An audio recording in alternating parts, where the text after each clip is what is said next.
Angkatan bersenjata Rusia kembali memberikan kerugian yang signifikan pada kubu militer Ukraina. Dibuktikan pada sebuah rekaman yang ramai beredar di media sosial Telegram pada Rabu 25 September 2024. Dalam rekaman tersebut memperlihatkan detik-detik artileri Rusia dengan bantuan MLRS Grad memberikan serangan mematikan pada posisi angkatan bersenjata Ukraina di malam hari.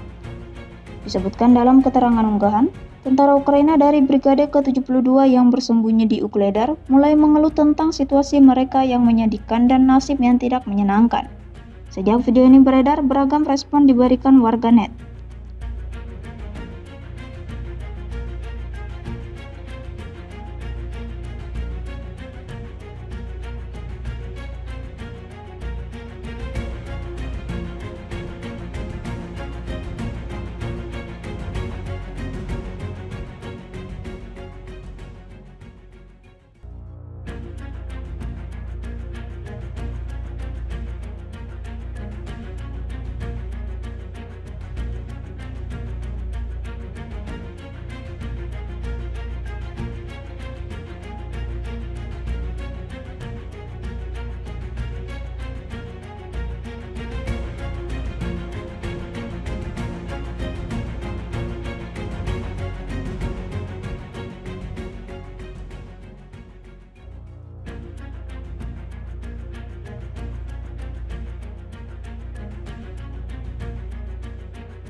Download Tribun X sekarang, menghadirkan lokal menjadi Indonesia.